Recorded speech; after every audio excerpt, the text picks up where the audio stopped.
In this last section of our introduction, we're looking at corresponding elements, and this is when it's very important that you can see corresponding elements.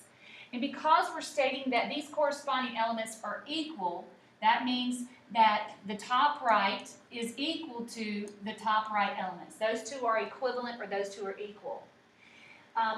In this example, they've pretty much set it up color-coded here. This top left element is equal to this top left element. And so they have the binomial 2x minus 5 is equal to 25.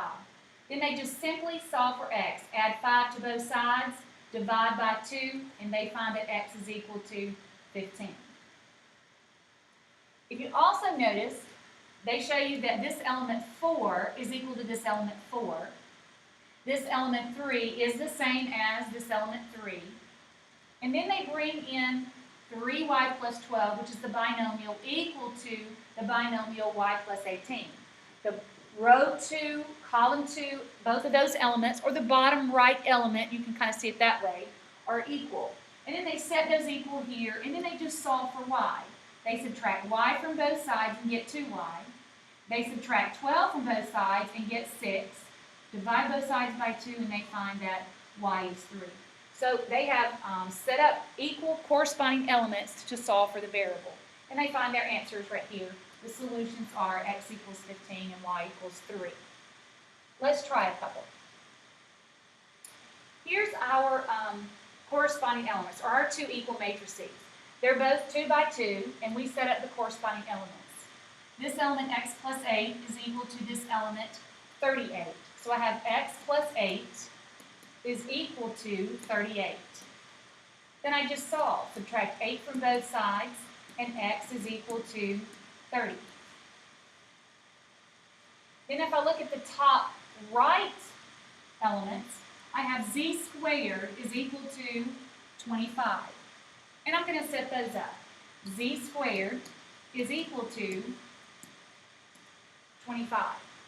Now in this case, I need to solve for z, so I'm going to use our square root rule.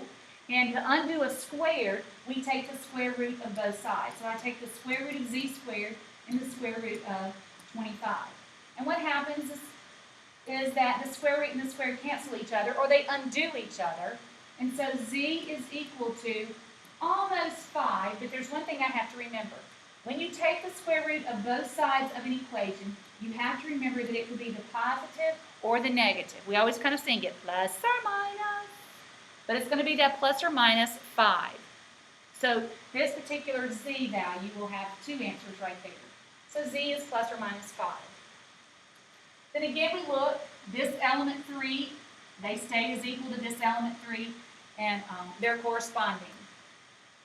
Last, this bottom element for y, we have negative y is equal to 4y minus 10. And so we just solve. If we subtract 4y from both sides, negative 5y is equal to negative 10. Divide by the coefficient negative 5, and we find that y is 2.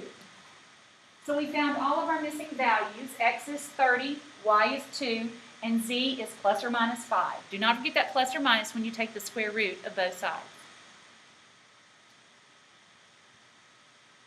On this last one, we have two things to do. One, we have x on the outside. Here you have to kind of watch for that because this is considered a scalar. And so I must distribute in x to each of those terms right there. So once I distribute that in, I have this matrix. 2 times x, negative 4 times x, 6 times x, and x times y. Just writing those in alphabetical order.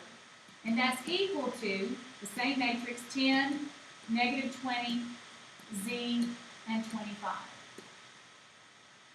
So once I've got my scalars taken care of, they were all multiplied in, I can set up and find the different values. I'm going to start with 2x is equal to 10. So I have 2x equals 10. Divide both sides by 2, and I can see that x is 5. In this next one, I'm still looking at x. Negative 4x is equal to negative 20. This is really just a confirmation. Negative 4x is equal to negative 20. When you divide both sides by negative 4, again, x is 5. It should just confirm what you've already found out. In the bottom left, we have 6x is equal to z. So we set that up, 6x is equal to z. We have two variables, but we've already found that x is equal to 5. So we're just going to substitute that in. 6 times 5 is equal to z, so 30 is equal to z, or z is equal to 30.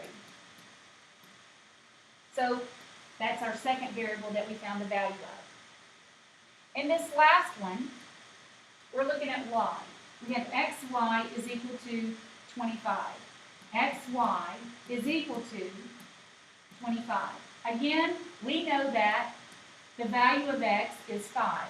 So we're just going to plug that in here for x. So this is 5y is equal to 25. Divide both sides by 5, and we find that y is equal to 5.